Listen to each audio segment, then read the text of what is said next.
to Josh and Arianna for being here to discuss dApps and whether they can capture enough value to be worthwhile as a venture investment.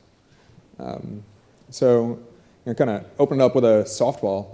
What is a dApp, and what kinds of dApps are there? Sure. So a dApp is a decentralized application built on top of a protocol. And in the crypto world, what that looks like different than traditional web companies is because the protocols capture state, it's a thinner layer atop, whereas if you build on HTTP, Facebook's a good example, Facebook's value accrues because they capture state, and they get to monetize that through your connections and network effects and advertising. So what do you mean when you say capture state? Yeah, so state's a broad term. I think an easy way to think about it is personal data in the case of the majority of companies, whereas HTTP doesn't capture anything. It's a dumb protocol, if you will, that basically allows you to access the internet, but nothing else. And so the company's built on top of it, and the website's built on top of it. They, for the most part, store all of that data, and as a result, they can monetize it as they see fit. Okay. Have both of you invested in dApps so far in your investing careers, or is this something that you kind of stayed away from? Where do you fit in here? Yeah, so I think we're very much still in the infrastructure phase of the market. I believe that scalability, security, protocols in those pieces of the stack are kind of where the opportunity set is right now. I think obviously there are dApps in different realms, but I think for me right now, until we've laid the foundations in terms of can we process enough transactions? What does throughput look like? Can we manage keys securely? All of those kinds of foundational pieces have to kind of be put in place before we'll really see this rich ecosystem of apps, because ultimately I think a lot of the promise of Ethereum and many of the other kind of smart contract platforms is really we're going to enable this whole ecosystem of dApps that are going to tailor to a whole universe of different use cases. But until we can actually have scalable platforms that don't break when somebody decides to breed some cats, we're kind of going to get stuck. Mm-hmm. Yeah, the closest we've done, so we've made two investments. One is kind of a pure play dApp, which is CryptoKitties, and the other one that's building a protocol and sort of the application on top, which is where things get a little bit blurry, is Orchid. And so you can consider that either a protocol or a dApp. I consider it sort of both. Yeah, they kind of combined both. They're building their first layer, like their layer one, but then also it's like a layer one with a specific app component to go to market. How do you feel about other projects adopting the same approach? Because that's a really interesting way to get around this entire question of, can this app layer above the protocol layer actually capture any value? Well, Orchid is a great example, and I think there's other teams that are also going and basically saying, well, we'll just build both, and that way we'll definitely capture value. Do you think that's true? Does that work? Yeah, I think the best internet companies that have grown the fastest and have the strongest lock-in do so because they touch the customer and they provide the best customer experience. Ben Thompson has written a lot about something he calls aggregation theory, where a company like Netflix or Google, they build the best customer experience, they aggregate users on one side, and then in the case of Netflix, for example, they then start to aggregate content and can then create their own content because they've locked in the users. And so I think just sort of creating the protocol and opening it up and letting people build on top of it is a strategy that can work, but I think more likely to capture real value and to get real usage, the applications built on top are where you're going to touch the consumer and where you can provide that sort of end-to-end experience. And that's, I think, a lot of the ecosystem funds that have popped up are trying to spearhead that. I don't know if capital is the best way to do it versus the teams that have raised a lot of money and are working on the protocol to at least start to do it and build that experience. But I think that's where sort of differentiation comes in, the dApp layer. Yeah, I would say, Josh mentioned their investors in CryptoKitties, which I actually think a lot of investors have a lot of investors who did not invest laugh it off, but I actually think that kind of the universe of, so I'll throw you a friendly launch. But Appreciate it. I think while I'm not an investor, I think it makes a lot of sense because I actually think that some of the first application layer companies and projects that will do very well are kind of in the realm of NFTs, non-fungible tokens, which are generally based on Ethereum 721 standard. And so those basically, I think the really fascinating thing there is that all of a sudden you have this thing that, yes, is kind of a game, but it enables you to do things that were not possible in the regular gaming world. So for example, I have a cat and I can take it out of CryptoKitties and I can put it into CryptoKitties racing, and all of a sudden I can race my cat in this other game. Or I can put it over here and I can keep it in my wallet until I decide I want to buy my cat a hat. And so then I go and do that. And so it seems silly, but there are many multi-billion-dollar gaming companies based on, I think, a less cool version of this. And so I think ultimately, because the gaming community is often in the early adopter realm for kind of new technologies, and they're very familiar with the idea of in-app purchases and kind of in-app items, that will certainly take off. And B, because it's a really fascinating on-ramp for non-crypto users in a way that's friendly and feels safer than saying, oh, I need to get a hardware wallet and store some of my coins. And actually, you'd probably know this better than I do, but if I remember correctly, something like 25% of CryptoKitties users had never had Ethereum before, which I think is fascinating because all of a sudden it means that we're bringing in other people to the community who are participating not just in a speculative way, but actually, starting to use this in a particular sort of gaming context. And so I actually think that on the application layer, while that's not my primary focus, I think some of the NFT projects will actually be the first ones to do really well. Yeah, so, I mean, kind of linking this back to one of the earlier topics that we talked about this morning is the idea of paths to tens of trillions, right? And it's what's going to capture most of the value that's created through this new technology. And a lot of the main hypotheses that we discussed were, like the utility hypothesis or stable coins or store of value. Is there any potential version of the future that you can see where it's really the apps that end up capturing a lot of value?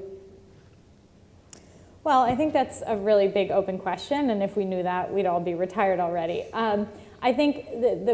I think one of the ideas that's floating around there, and Joel Monegro obviously wrote this in his Fat Protocols post a couple years back, is that all of a sudden you have the ability to buy into things at the protocol level in a way that wasn't possible before. So, you couldn't really buy a piece of HTTP, and so although it's really important, there's no way of, A, participating as an investor, and B, continuously rewarding the developers on a financial basis. And so all of a sudden, you potentially have the ability to share ownership in the protocols with the people who are using them and the people who are creating them and maintaining them.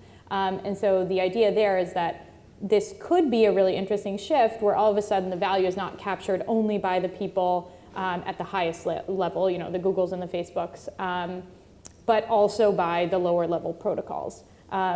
I hope that's the case. I'm investing largely in those protocols. So, my thesis is that yes, a lot of the value will shift there. But I think we'll kind of see a little bit more of an even distribution rather than the really high concentration we have at the top right now. Yeah, I think that's well said.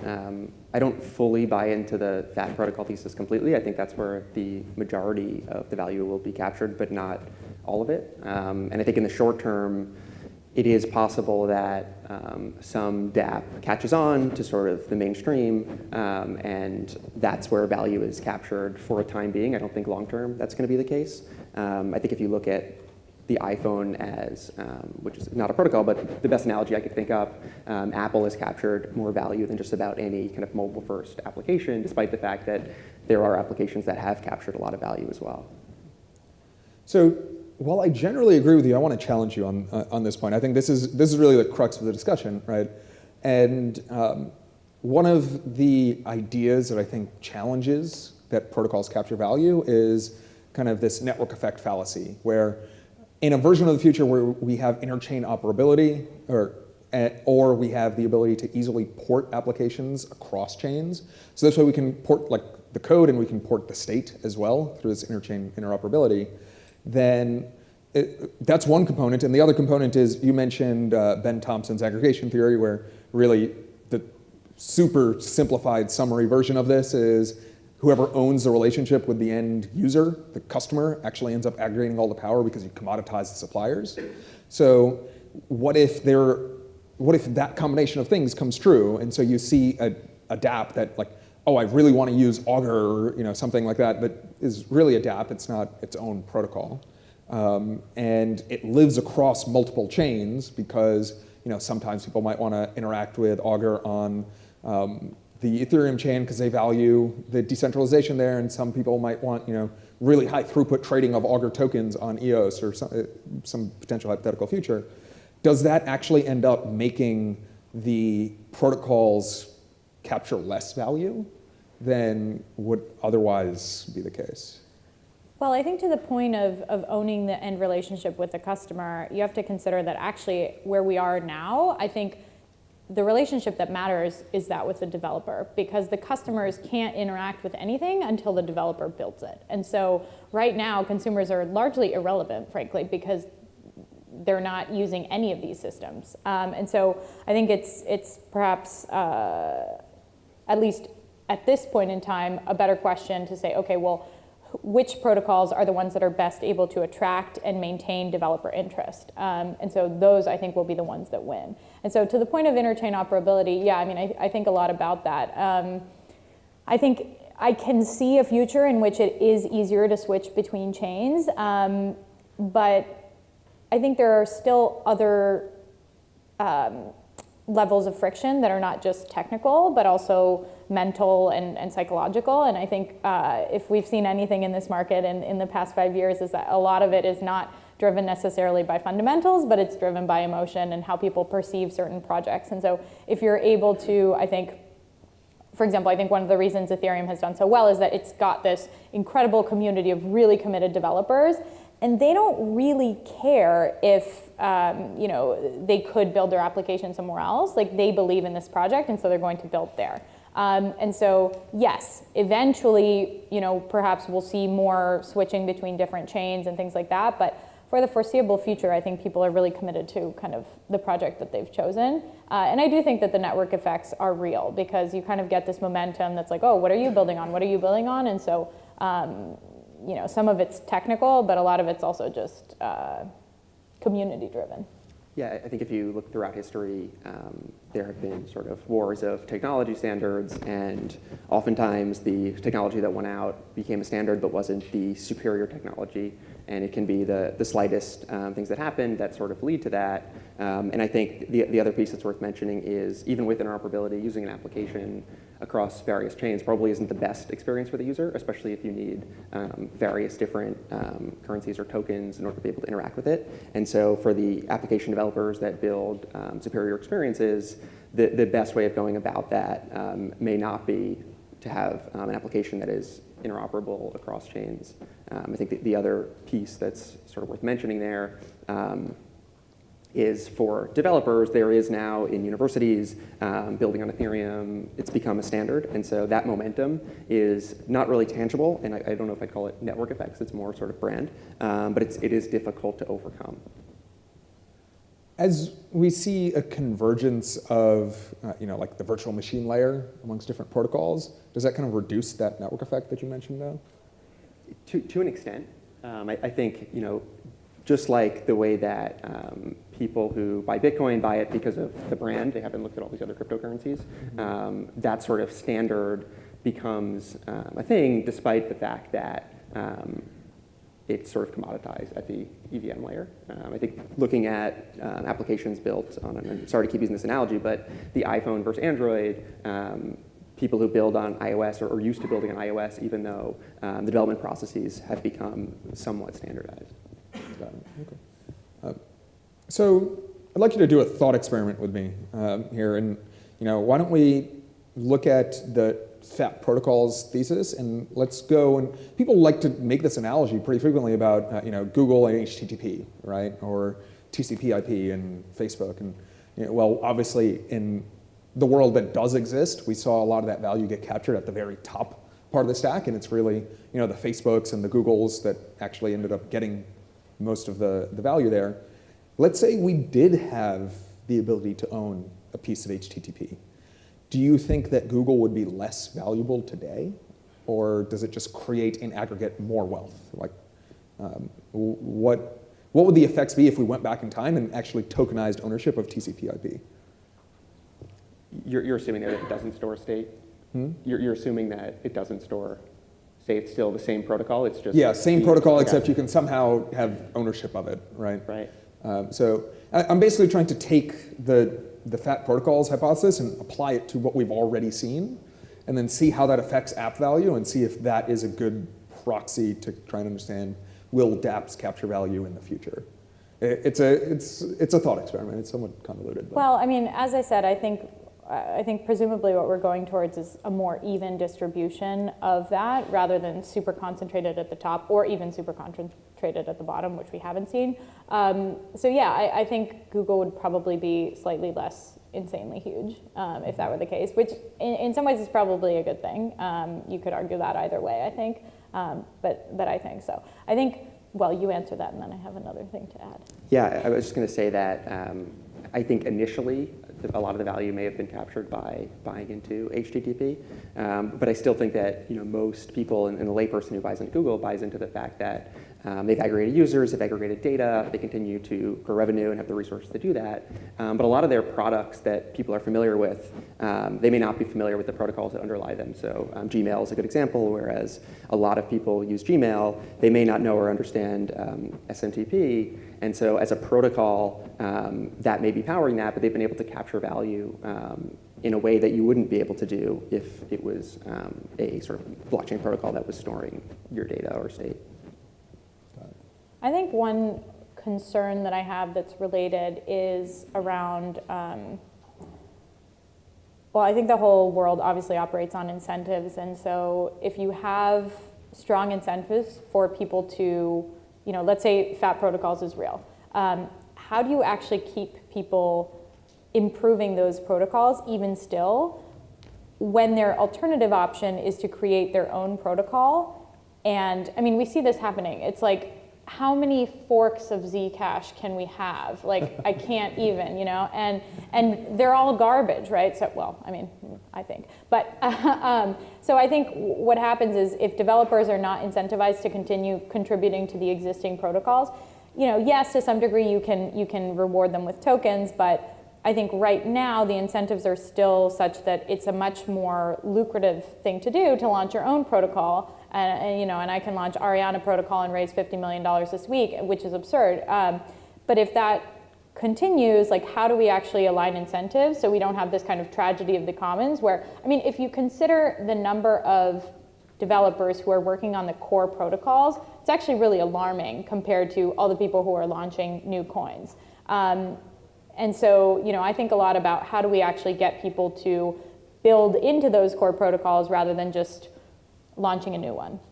It's a good point. I think it applies to the application layer as well, where the incentives for a really smart team or developer are not to build an application on top of a protocol. Given the state of where things are today, it is to build your own protocol. And I think that's why you see a lot of these ecosystem funds pop up. But even still, the amount of money that you can get or raise is not the same, especially from a liquidity standpoint, if you were to launch your own protocol or launch a fork. And so I think going back to my earlier point, I think that's why sort of the people who build the protocols, especially in specific domains, need to build the applications as well, because nobody else is going to do that and be incentivized to continue running it and continue to improve it the same way you are with a traditional tech company. Yeah, I'm interested in, I've seen a few, obviously some protocols are using these sort of bounty models around building out new features and things like that, and I think that could be one interesting use case. I think right now the challenge is still that, however much you might make if you actually build a core piece and get a bounty for it is still so much less than what you would make by launching your own. So I think potentially over time those two may converge. But where we are right now, I think it's still really skewed. So I agree with you. It sounds like we need to find a way to cause dApps to capture more value. Otherwise, we just see more and more layer one protocols, and the reality is we don't need tons of layer one protocols. we need dApps that make the layer one's protocol, that actually use layer one protocols and make them useful. So, are there any examples of dApps that you think like do a good job of capturing value with their token that like other developers can copy or at least follow in their footsteps and use the template that they've created to create effective dApps?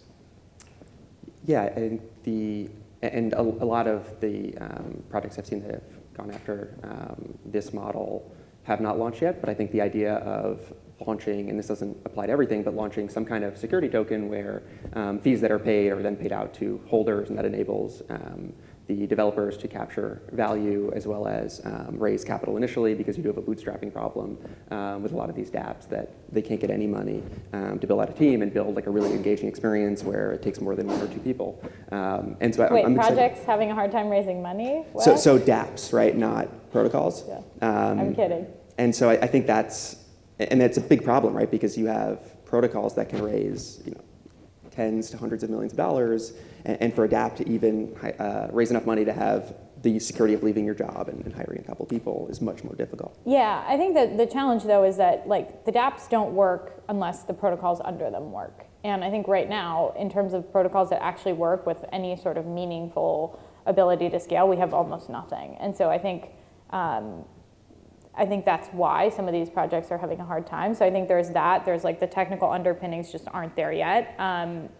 They will be soon meaning in the next year or two, but right now there's still very little. But B, I think there's also a pretty big consumer gap that still remains. I mean, I don't think most people even understand the basics of cryptocurrency, and obviously like 2017 was the first year that we saw some of these things go viral, but I've seen very few applications that abstract away the complexity of crypto to an extent where they can really, be something that a consumer could just use. And until they get to that point, I think they're kind of gonna have a hard time. So Josh, you made a good point about this new emergence of like a class of dApps where they do collect fees and they pay it out basically to an equity holder, right? And good on them, because like now we can use NPV and all these traditional finance tools that make a lot of sense, and it's valuable. But does this kind of go against the ethos of the non-rent-seeking nature of crypto? And like, does that mean that it will eventually be forked out? Like, is it just that, like, is that sustainable, I guess is the question. Yeah, I think that's actually why I think the security token model and paying out fees as sort of dividends is better than just raising capital as equity, because the traditional VC startup equity model, you need kind of huge winner-take-all businesses that can get acquired or go public, because the sort of length of competitive advantage is going to be shorter in that case. I think most people, though, are willing to pay some small fee for vastly superior experience or customer service or sort of brand and trust.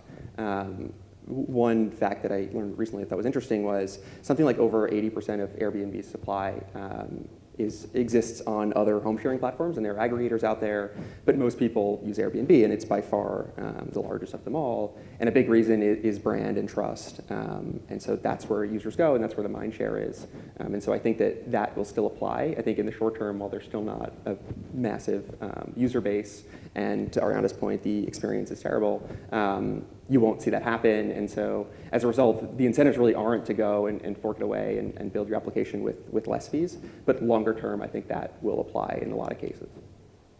Yeah, I think another thing that's related that I think about is just right now we're still in the phase where most people who are investing are buying tokens not because they want to use the tokens, but because they're investing. And so one of the concerns I have about some of these like dApps that are consumer facing is really around where the wealth is redistributed, in the sense that, right now, to use the Airbnb example, there are decentralized Airbnb projects. And I have a really hard time believing the story that all of a sudden you take Airbnb's market cap or valuation, it's like 30 billion, something like this. You take that and you all of a sudden just divide it by the number of tokens, and then that's where we land. I actually think what is more realistic is we get to a world in which that value is actually passed back to both sides of the marketplace, but not necessarily, it doesn't accrue into the token. Meaning, let's say Airbnb takes a 3% fee, so it's 1.5 on each side. All of a sudden, actually, the fees are lower, so each side is only paying 0.5% or something, but that value isn't aggregating at the token level. So I think my concern is that many of these consumer-facing applications in particular may end up being very widely used, but because they're not store value coins, they're just the kind of thing that somebody buys and sells to do the thing and then gets out of, the value won't actually accrue in those. And so they may be very widely used networks, but not actually be a great long-term investment. Yeah, I might be overgeneralizing here, but I sort of view there being two different types of dApps. One is sort of built on a general smart contract protocol. Think, Facebook built on Ethereum as a dApp. The other being the applications that enable you to use a more specific protocol like a 0x relayer, for example, like Radar Relay and a couple of the others. And I think that the latter example is more likely to be forked away and fees will go to zero because what you're actually going to build is pretty straightforward, and so you're not sort of trusting the developer team or having them launch new features and continue to sort of innovate in any real way, and maybe I'll be proved wrong there. And so while I think that the sort of a decentralized Facebook is a much longer ways out, I think that's where more value can be created. Yeah, and I think you make really good points about kind of economic ideas that have been tried in crypto, like the Airbnb market cap being divided by the number of tokens, and well, that's how much token is worth, but it's not equity, it doesn't actually give you a claim on any cash flows, and you can just use it to pay for rentals. The economic model is entirely different, which is why you kind of have to go look at this from first principles and try and understand how do we value these new weird assets, because they're not securities necessarily, they're not commodities, what are they? These are the big unanswered questions right now, but other than the model that you described, Josh, where it's basically you're collecting fees and you're paying those out to your token holders for a dApp, have you found any other ways that dApps can actually monetize? Or is it just all a fundraising? Investors, right? Yeah, it's all just for fundraising, it seems like, right? So in that case, how do we actually end up getting dApps that make the protocols useful, right? Because Ethereum's not really that very useful without dApps. Is there any sort of answer out there about incentivizing this?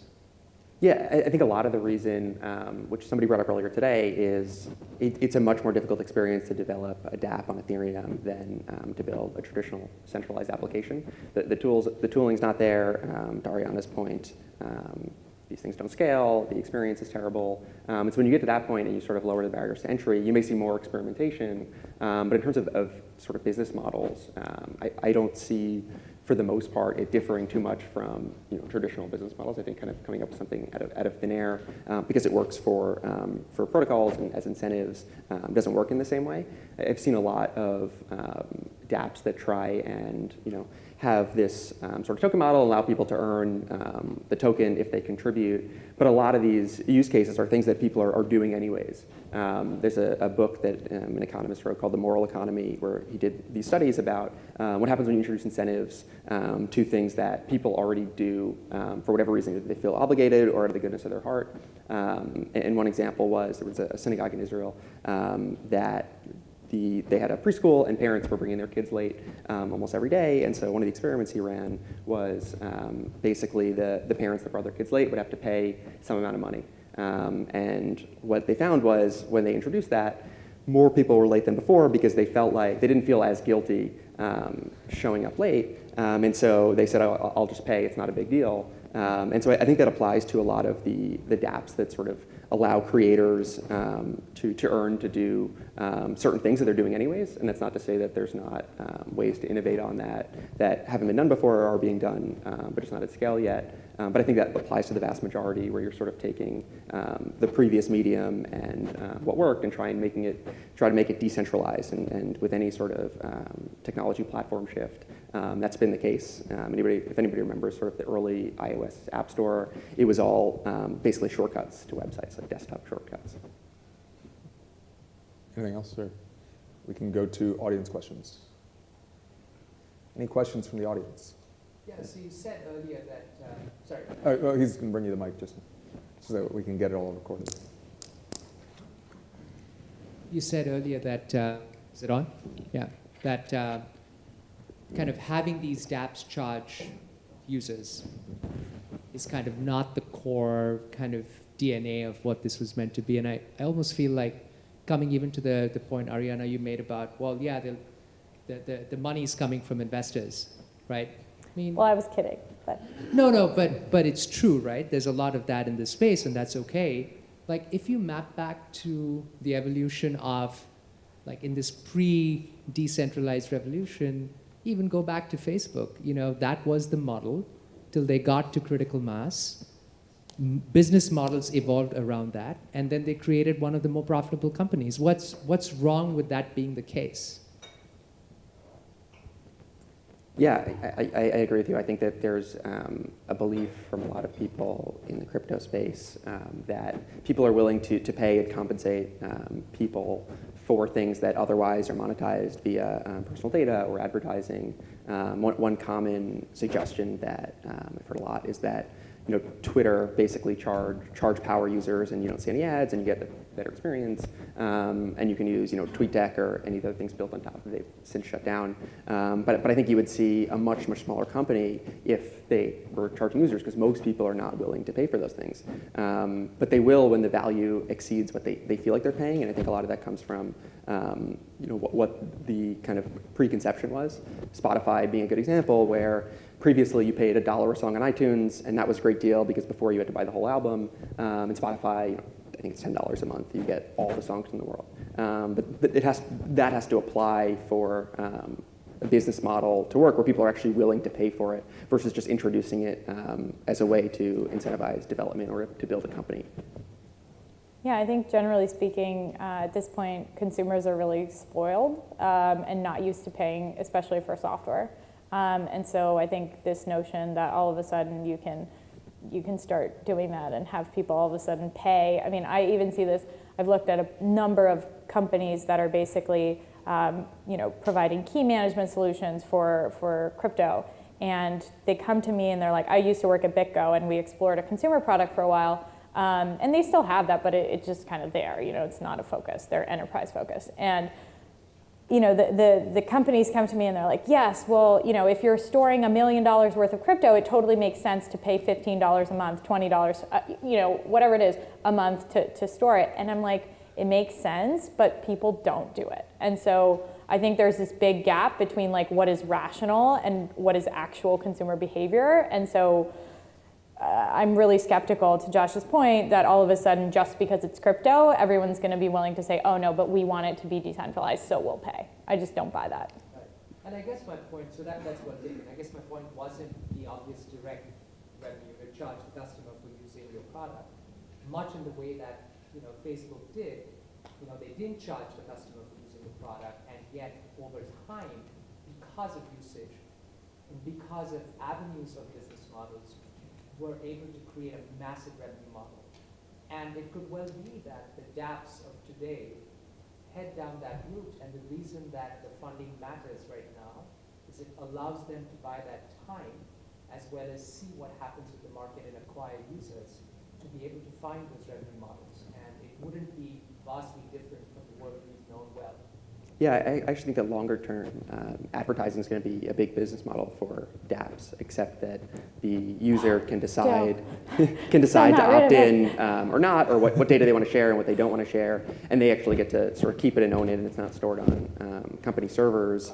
But I think that that's way more efficient, and we've seen this with media companies and paywalls and things like that, whereas there's a small subset that can get away with it because of what they provide, but most can't, and advertising is still sort of a better model from that perspective. And so I think longer term, that's what you'll see. One of the reasons I think that dApps are interesting longer term is sort of this ability to fork. If you think about Facebook, they make short-term decisions based on the investor perception or what they think the largest percentage of users want, whereas here you have the ability to exit. And so I think that sort of power of choice is where it gets really interesting. It also makes things more fragmented and possibly, to Tushar's point, each one captures less value. But I do think that that's sort of a killer use case, if you will, longer term. Yeah, I just, last point on this, I really look forward, I think, to the point in which some of the friction goes away. Like, stupid example, the New York Times. I should pay for the New York Times. I read it all the time. And I hit my limit and it's like 10 articles a month or whatever. And I don't pay for it. But like, you could literally take $10, which is how much it costs a month, out of my wallet and I wouldn't even notice. But the friction of having to like get my credit card out of my bag, like I wish I could set a limit, say, okay, browser, you can spend up to $100 a month, whatever it is, I don't know, and just do it seamlessly. And I think in those instances, once the barriers come down, I think we might see more of it. But until that happens, which it hasn't really, I think there's still going to be a lot of friction there. As a long-term venture investor, I'm eager to invest and buy equity in a company because of the accrual of revenue and momentum and growth of cash flow. However, that's relatively illiquid, obviously. In a robust token economy or a DApp where you have active tokens in a very liquid market, you're going to have investors actually buying tokens that they can get in and out of. What do you think is the long-term value of actually owning equity in these companies? Good question. I think, well, so it really depends on the structure. So I try to get agreements in place whereby I basically have a claim on future token supply. I think that is a safety net for investors because we don't know, like, is the value all going to accrue in the tokens? If so, the equity is basically worthless and you have no way of exiting that because nobody's going to buy it. So then you're screwed. You're an early investor in a very successful thing and you have no way of ever getting money out, which seems like a suboptimal outcome. So I think, investors are approaching it, it's true, approaching it differently. I think because we're still seeing these models evolve, and by the way, the structures is not just equity and tokens. I mean, there's all kinds of configurations. You see an investment in an LLC that guarantees you a future supply of tokens versus, a foundation with, so a lot of different, I think, structures are out there right now. But the short answer is, I think we really don't know. And so the best thing that you can do as an investor is make sure that you have both scenarios covered so that you can do well in either case, because I think ultimately you're making a pretty risky bet if you're first money in or whatever, and you don't want to be in a position where the company never does another equity round and there's no IPO ever, because let's not even get into the topic of how do you IPO or M&A one of these token networks. And so I think right now it's just basically try to avoid the worst case scenario and make sure you cover yourself in the event that either of those options ends up being where the value actually accrues. Yeah, we're starting to see more kind of different takes on equity documents and side letters and things like that because of that problem of, I think Ripple's probably a good example where at the time that they raised kind of traditional equity and they're sitting on a ton of XRP and on paper, it's worth a lot, but should that be given as dividends to the investors? Is it revenue? Is it not revenue? Can they just sell it and have runway forever? And so that uncertainty as an investor is not optimal. But that's why I'm sorry to keep harping on it, but the security token structure is at least a little bit cleaner from that sense because it's very easy to see how you'll capture value, hopefully.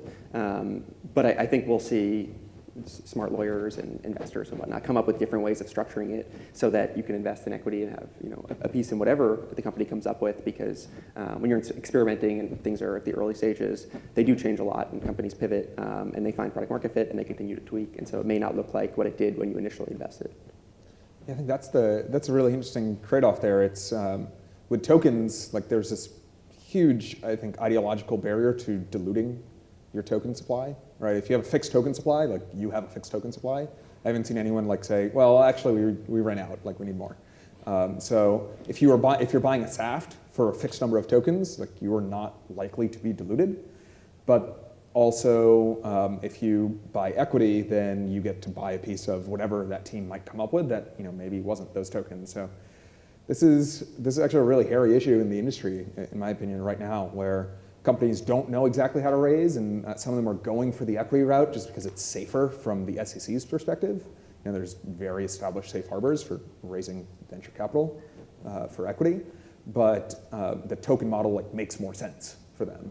Where if the only thing that will ever create value for your company is the tokens on your balance sheet, as the investor, want the tokens on your balance sheet, and not just a claim on tokens over which I have no governance. So unfortunately, I don't think there is a clear answer yet. But hopefully, the biggest thing that we could see that gives us a clear answer is some regulatory clearance from the SEC or other international regulators on how to do a compliant token sale. Hey, team. To what extent do you think decentralized applications represent a move beyond the traditional firm model, such that these are really systems of smart contracts that should not be extracting any economic rent? And then I guess the question then would be, how do you monetize or incentivize entrepreneurial activity? And so I guess that would be, how do you think that would impact, again, whether a token's necessary and you should be monetizing through some form of transaction fees, and how you fund it either through ecosystem funds. So have you thought about that we may need a completely new model, and what may be a more organic outgrowth of that? Yeah, I think it's a good question. I think that at this point, it's very possible that we haven't even started talking about or thinking about what that optimal model looks like. I think it's naive to expect sort of getting a service or the fruits of somebody's labor for free because there shouldn't be economic rent and sort of ethos of the space. I think right now we're in the Bay Area, and if you look at certain companies that launch specifically in San Francisco, the economics maybe work there, and they go into other cities and they realize that they're operating at a loss.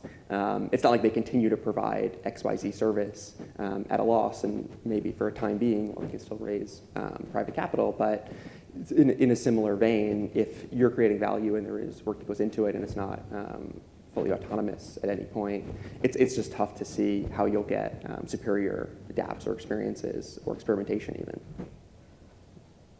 All right, thanks everyone. I think that's all the time we have for this panel, but please ask questions.